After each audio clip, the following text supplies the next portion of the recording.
사실은 말씀을 전할 때 고민이 조금 많았습니다. 왜냐하면 오늘 오순절 성령 강림 주일인데요. 성령 하나님의 사역을 이해할 때에 예수님의 구속 사역과 분리해서 생각할 수가 없습니다. 예수님의 구속의 사역과 분리하여서 성령님의 사역을 생각하게 되면 성령님의 사역을 오해하고 성령 충만함을 오해할 위험이 굉장히 큽니다.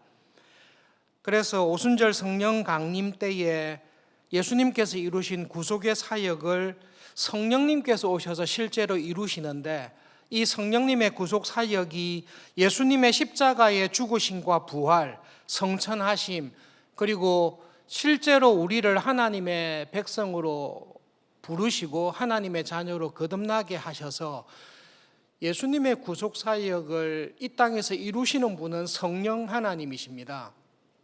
성령님께서 오시지 않았으면 예수님께서 이루셨던 모든 십자가와 부활과 대속의 사역이 진행이 되지를 않습니다. 성령 하나님께서 오셔야 그것이 회복이 됩니다. 하나님께서 창조하시고 하나님의 형상대로 우리를, 사람을 창조하시고 하나님의 영을 아담과 하와에게 부어주셔서 하나님의 나라를 이 땅에 이루도록 창조하셨습니다. 죄와 타락으로 그것을 우리가 다 상실했습니다.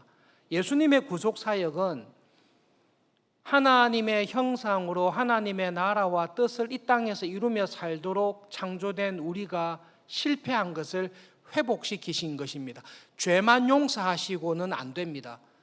죄를 제거하시고 이제는 하나님의 새로운 피조물로 거듭나게 하시고 하나님께서 이루셨던 창조의 계획을 이루어 가도록 우리에게 역사하시고 이루시는 분은 성령 하나님이십니다.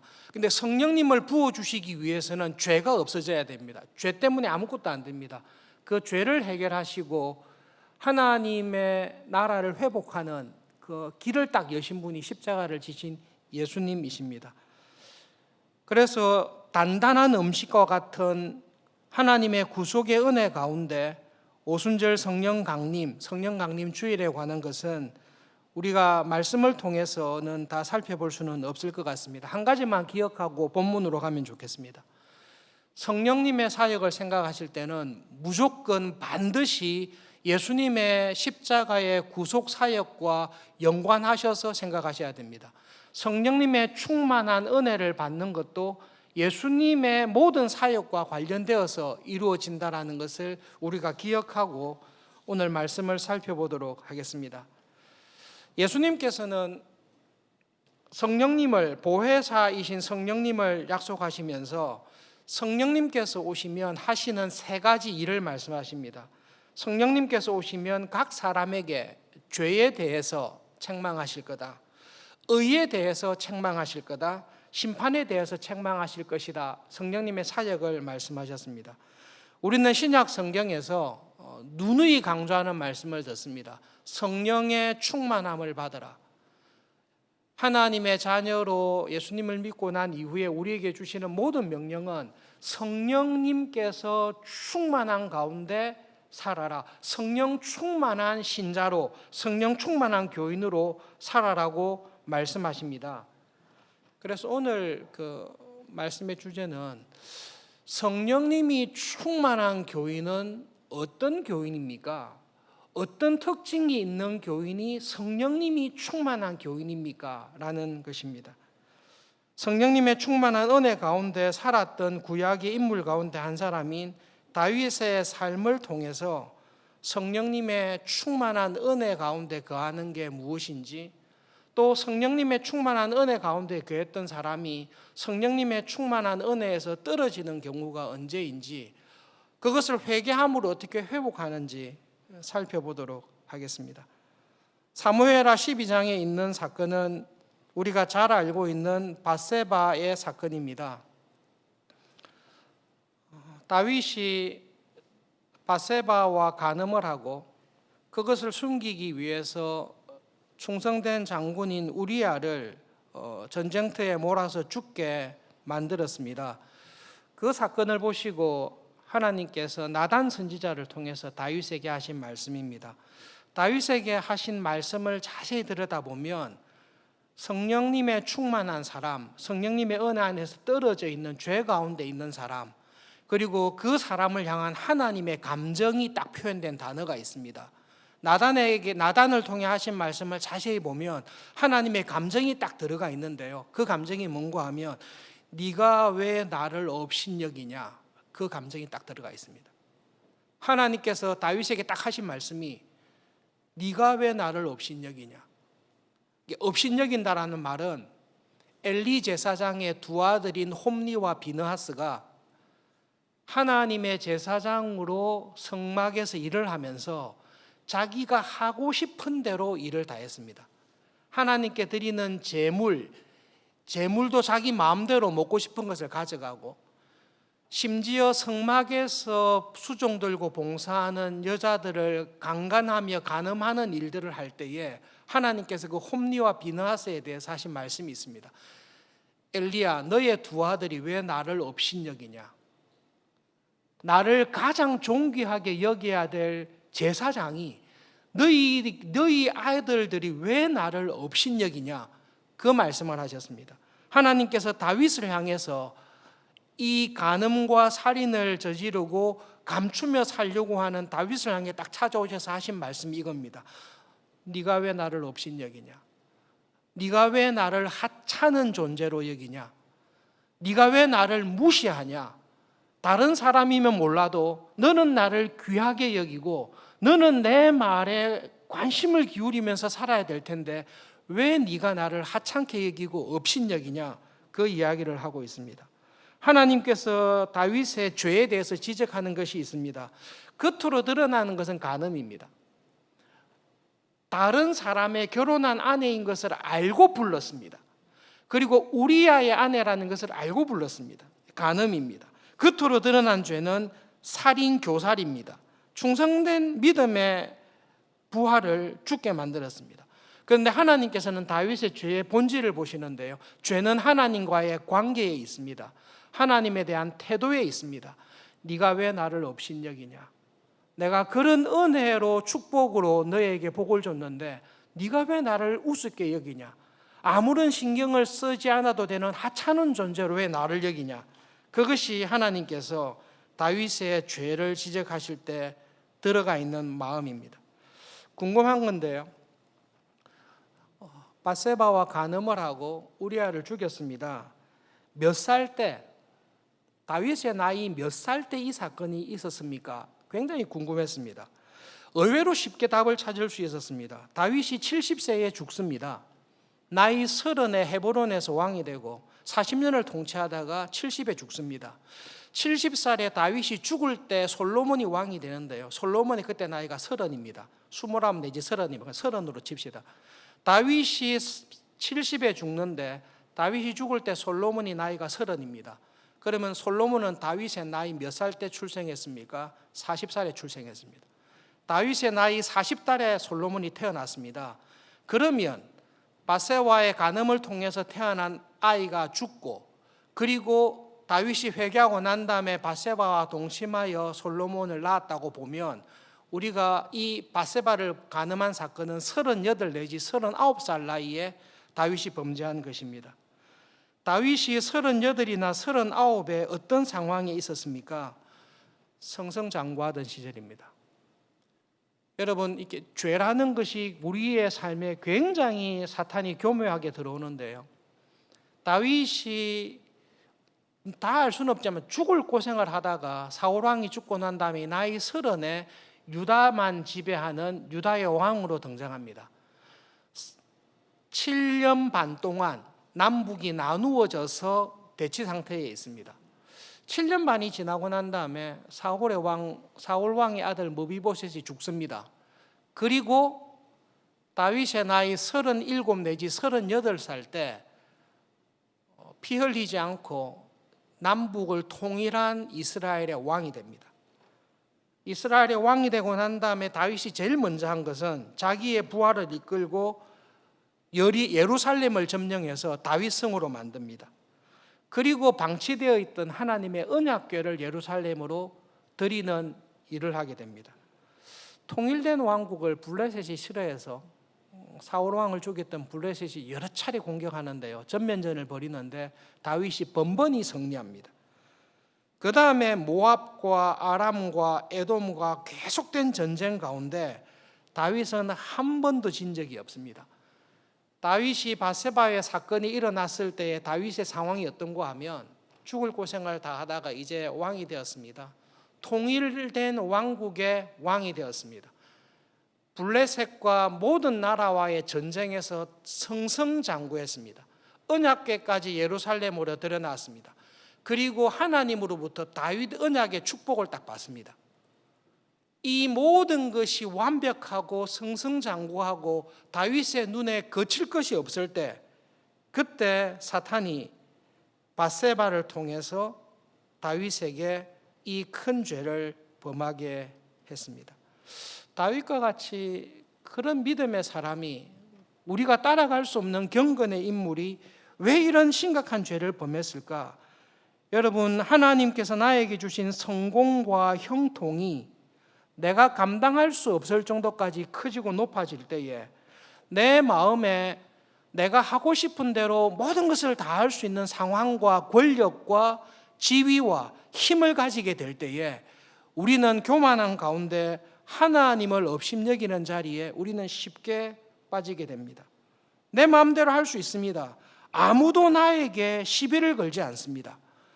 아무도 나에게 견제할 사람이 없습니다. 그리고 하는 모든 일이 형통합니다. 그때 사탄이 다윗을 시험하여 전쟁터에 나가 싸워야 될 때에 부하들을 보내고 혼자 성에서 유유작작 지내고 있을 때에 사탄의 시험에 범죄하게 된 것입니다. 우리의 핵심은 성령 충만한 사람이 어떤 사람인가인데요, 다윗은 성령 충만한 교인이 어떤 교인인지를 이 사건을 통해서 우리에게 확실하게 보여줍니다. 자기도 모르는 사이에 하나님을 업신여기는 교만한 마음을 품고 있었습니다. 그때 하나님께서 말씀을 통해, 나단을 통해 다윗의 교만과 죄를 지적했습니다. 사울왕 같으면, 혹은 하나님을 믿지 않는 다른 나라의 왕들 같으면 그냥 나단을 죽여버리면 됩니다. 아주 간단하게 해결할 수 있어요. 나단을 죽여버리면 됩니다. 그러나 나단의 이야기를 딱 들었을 때에 성령님께서 나의 죄를 책망하시고 있다는 것을 딱 깨달았을 때에 다윗은 그 순간 아무런 조건을 걸지 않고 하나님 앞에 무릎을 꿇고 딱 회개합니다. 하나님, 제가 하나님께 범죄했습니다. 한 문장만 되어 있는데요, 이 한 말만 했겠습니까? 시편을 통해서 다윗이 회개한 구구절절한, 내가 지은 죄로 인하여 내가 주야로 눈물을 흘립니다. 내가 하나님 앞에 흘린 눈물로 인하여 내 침대가 둥둥 떠다닐 정도로 눈물을 흘리며 회개합니다. 우리는 다윗의 회개를 듣고 있습니다.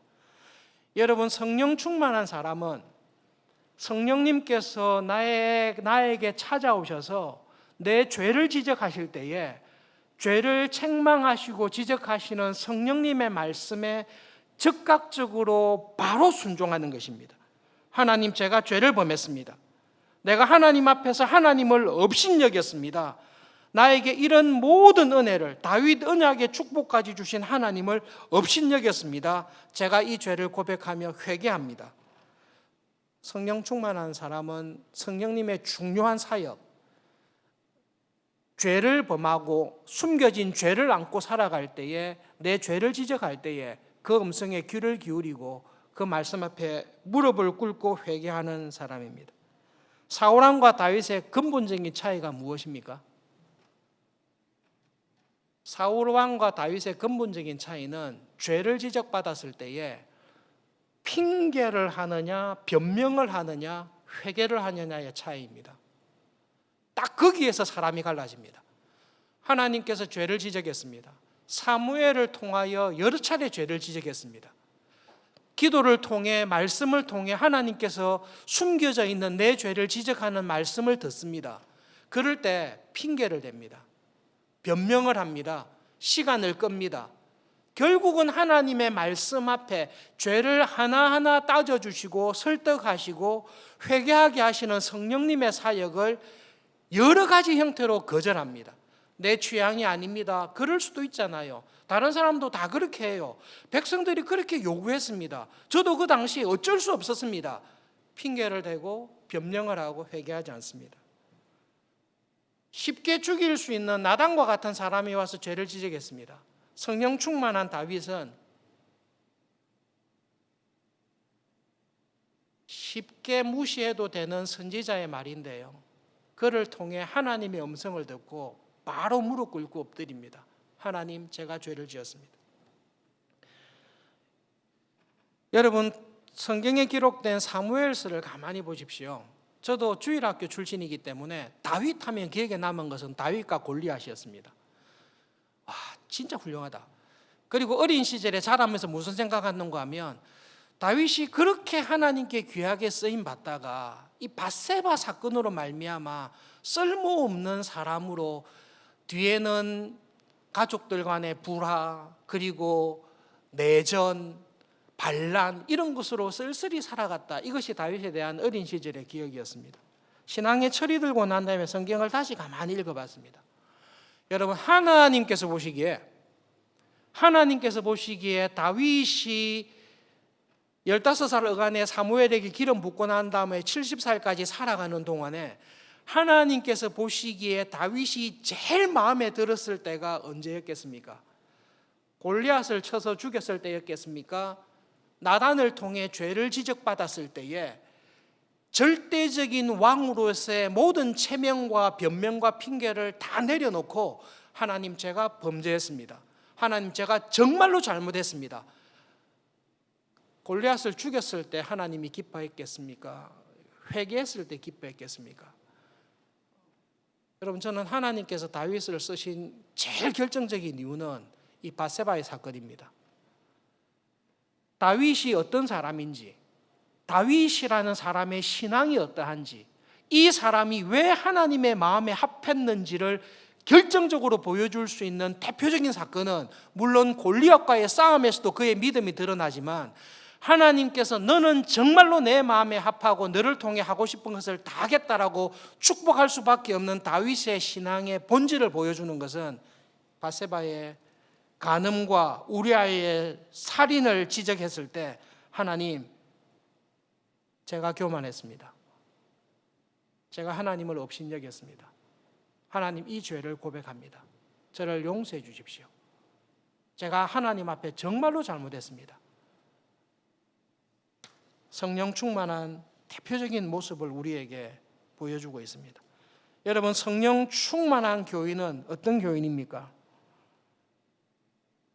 하나님을 업신여기는 사람이 하나님을 귀하게 여기고 하나님을 별로 중요하지 않는 존재라고 생각하며 살던 사람이, 하나님만이 저의 모든 것입니다. 하나님이 저의 왕이십니다. 저는 하나님이 하시는 말씀이면 무조건 순종합니다. 그렇게 바뀌는 사람이 정말로 성령님이 충만한 사람입니다. 여러분, 우리 주위에는 모범 시민들, 착한 사람들이 많이 있습니다. 저 사람은 예수님을 안 믿어도, 저 사람은 하나님을 안 믿어도, 교회 안 다녀도 법 없이 살아갈 사람이다 라는 불신자들이 우리 주위에는 들어 있습니다. 그러나 여러분, 법 없이 살아갈 모범 시민, 교인들보다 더 착해 보이는 살아가는 사람들의 근본적인 죄가 무엇인지 아십니까? 그들은 하나님을 업신여깁니다.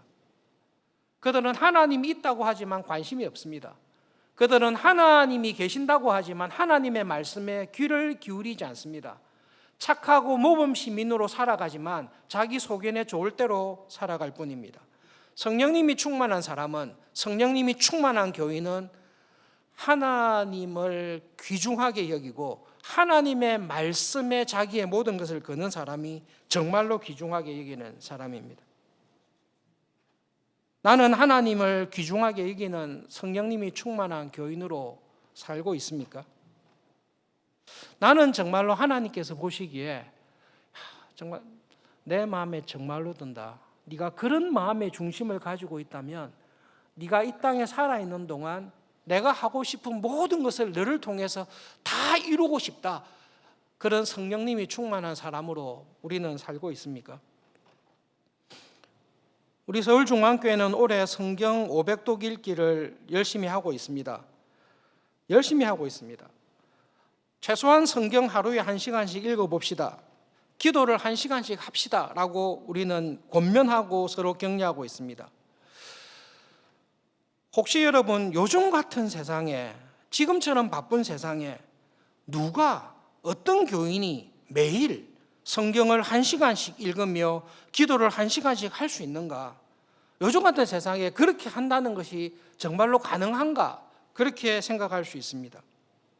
여러분, 우리가 하고 싶은 일에 시간과 물질을 사용하는 것을 우리는 아까워하지 않습니다. 게임을 좋아하는 사람은 하루에 1시간씩 게임하는 것이 아니라 식음을 전폐하고 밥 먹는 것조차 아까워하며 화장실 가는 것조차 아까워하며 밤새도록 게임을 하는 사람들이 있습니다. 내가 좋아하는 텔레비전 프로는, 내가 좋아하는 인터넷 게임은 어떤 일이 있어도 우리는 해야 됩니다. 내가 꼭 가지고 싶어하는 기호품이 있습니다. 내가 꼭 가고 싶은 여행지가 있습니다. 내가 좋아하는 스포츠가 있고 내가 좋아하는 명품이 있습니다. 우리는 몇 시간의 시간을 들이더라도 어떤 희생을 치르고라도 그것을 하면서 살아갑니다. 그러나 하나님의 말씀을 1시간씩 읽는 것, 하나님 앞에 나와 1시간씩 기도하는 것은 내가 즐거워하지 않습니다. 왜냐하면 하나님은 그 정도로 나에게 귀중하지 않기 때문입니다. 나에게는 인터넷이나 게임이 소중합니다. 거기에 비하면 하나님은 나에게 업신여김을 받는 것입니다.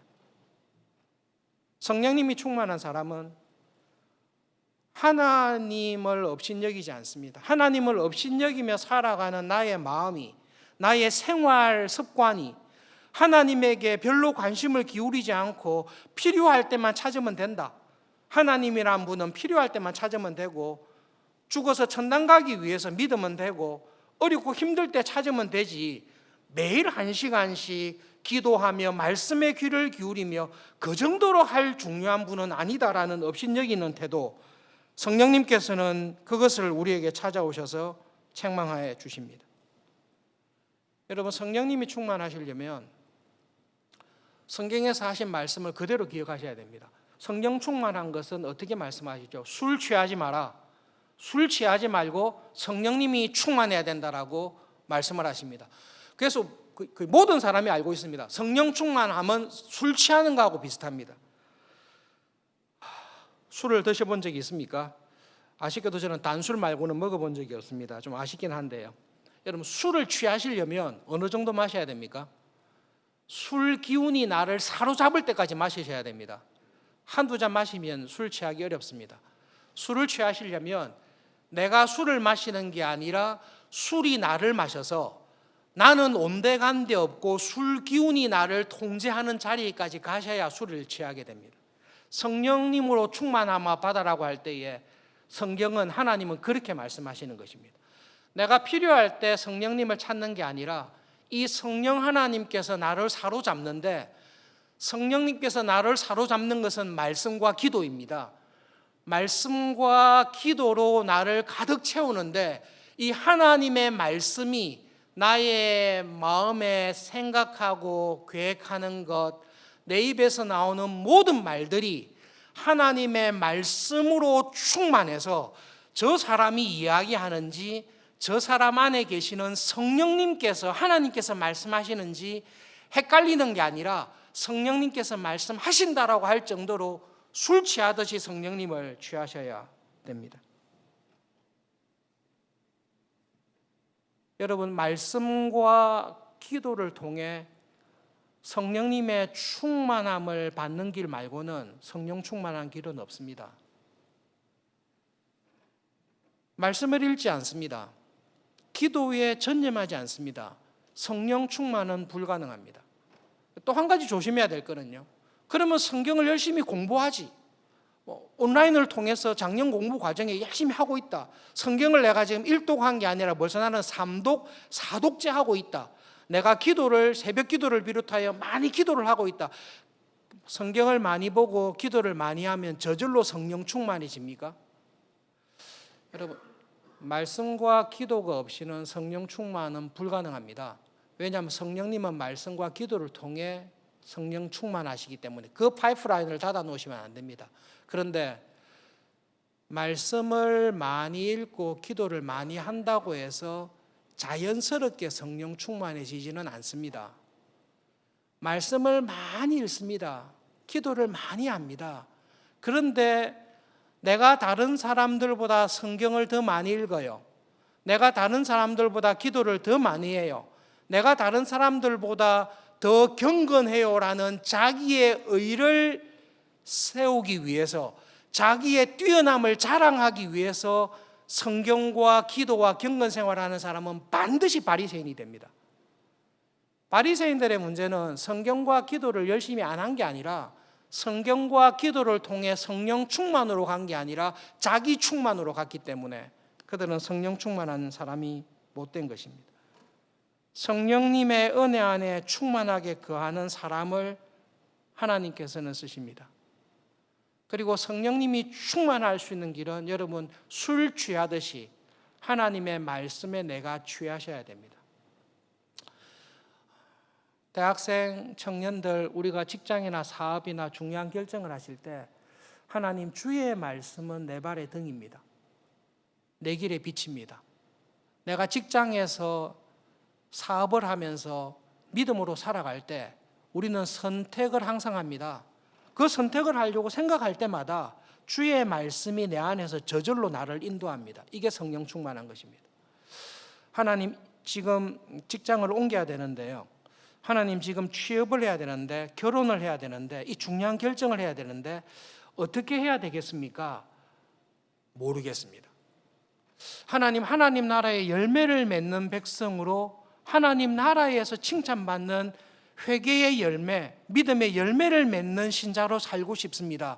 그런데 믿음의 열매를 맺는 것이 무엇입니까? 라고 할 때에 들어온 말씀이 없습니다.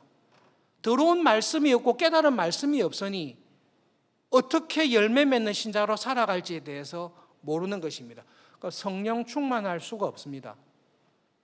성령님이 충만한 교인은 하나님의 말씀을 딱 듣습니다. 들어서 분명히 합니다. 아, 하나님께서 지금 이거 회개하라고 하시구나. 이것을 회개하고 죄가 있던 자리에 하나님이 원하시는 회개의 열매를, 죄 가운데 낭비하고 있던 내 인생을 돌이켜서 하나님의 나라를 세우고 주님의 교회를 든든히 하는 그러한 열매를 맺으면서 살려고 이 말씀을 통해 나에게 책망하시고 교훈하시고 회복시키시구나라는 것을 듣는 사람이, 기도하는 사람이 성령님이 충만한 사람입니다. 오늘은 5월의 마지막 날입니다. 내일부터 6월 달이 시작됩니다. 6월 달부터 우리는 고린도전서를 묵상하게 됩니다. 여러분, 고린도 교인들의 제일 큰 문제가 무엇이죠? 교회 안에 들어왔는데요, 성령님이 충만하지 않습니다.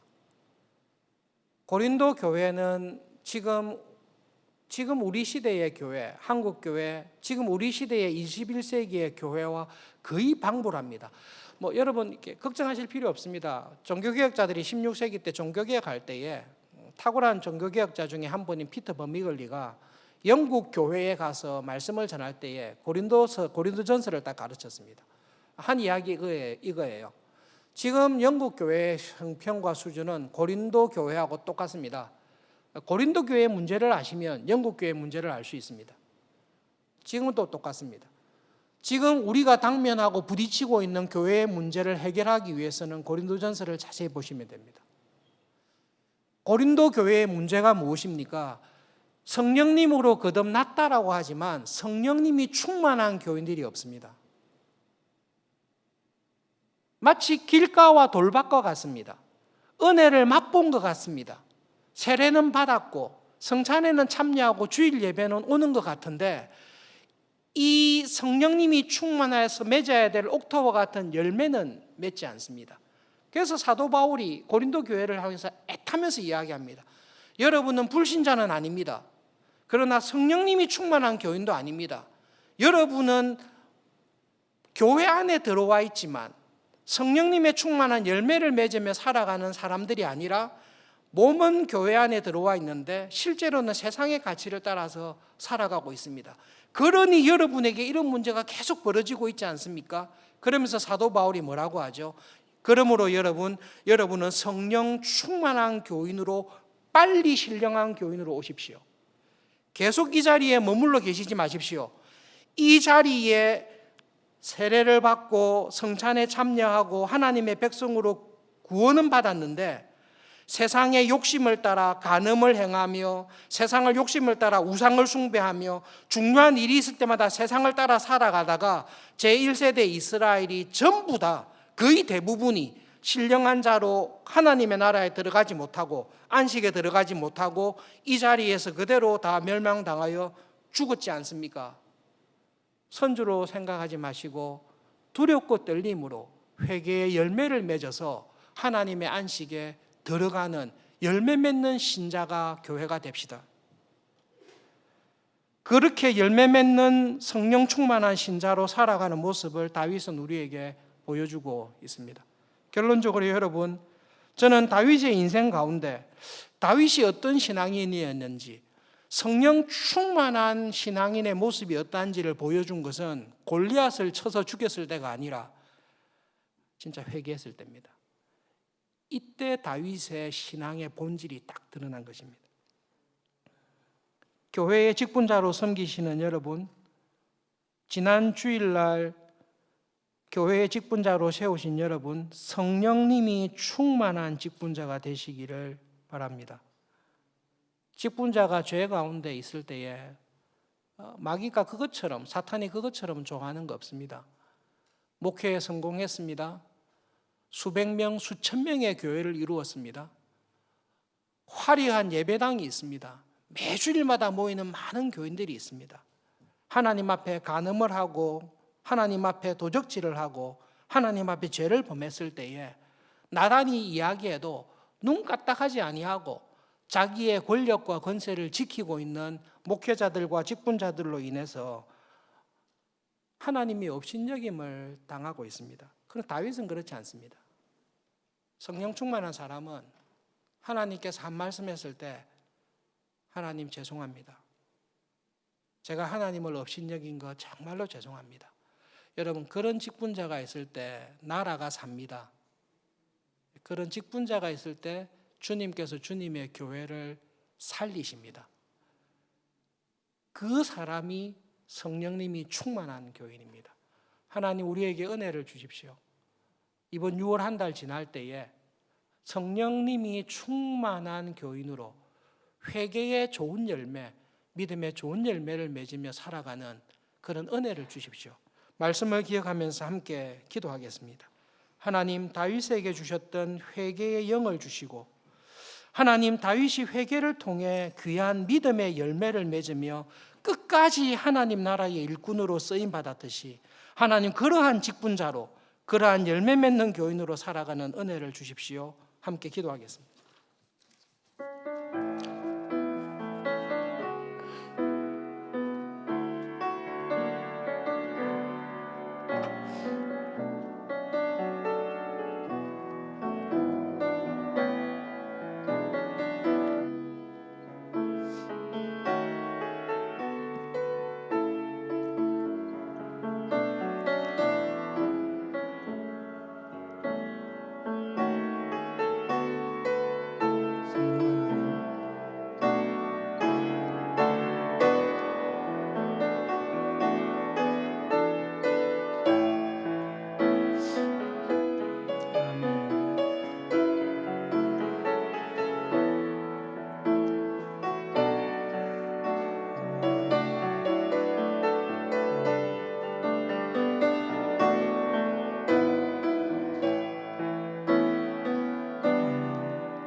하나님 아버지, 이스라엘 백성 가운데 수많은 사람, 한없이 많은 사람들이 있었지만 하나님 다윗을 딱 만나셨을 때에 다윗의 마음의 중심을 보시고 내 마음과 똑같은 마음을 가졌다라고 기뻐하시고 하나님 그를 통하여 하나님 나라의 열매 맺는 백성으로 은혜 베풀어 주신 것을 기억하며 기도합니다. 성령 하나님, 날마다 저희들과 함께하여 주셔서 하나님께서 온 마음과 하나님의 모든 것을 가지고 우리를 사랑해 주셨듯이 하나님을 그렇게 사랑하며 살아가는 성령님이 충만한 사람으로 살아가는 은혜 주시기를 간절히 기도합니다. 하나님 말씀을 통해 나도 몰랐던 내 안에 있었던 하나님을 향한 가볍게 여기는 마음, 하나님을 무시하는 마음, 하나님을 업신여기고 있었던 죄를 지적하실 때에 다윗과 같이 즉각적으로 회개하며 하나님 회개의 열매를 맺을 수 있도록 은혜를 주십시오. 하나님이 6월 한 달 동안 살아갈 때에 날마다 회개의 기쁨이 있는 회개의 열매를 통해 하나님의 나라의 구원의 기쁨이 우리의 삶에 우리 교회에 충만해지는 은혜 주시기를 간절히 기도합니다. 특별히 하나님 서울중앙교회 역사를 통해 신실한 성령님이 충만한 직분자들을 장로님들과 집사님들과 권사님들을 세워주시고 그분들의 기도와 사랑과 헌신을 통해 주님의 교회를 세워오신 것을 기억하며 감사합니다. 하나님 정말로 선배들보다 더 경건한 더 성령 충만한 후배들이 일어나는 것을 보는 기쁨을 서울중앙교회에 허락하여 주십시오. 성령님이 충만한 직분자로 성령님이 충만한 교인으로 이 세상을 살아가는 찬송과 감사가 있는 하나님 우리 교회가 되도록 우리 교인들이 되도록 은혜를 주십시오. 예수님의 이름으로 기도합니다. 아멘.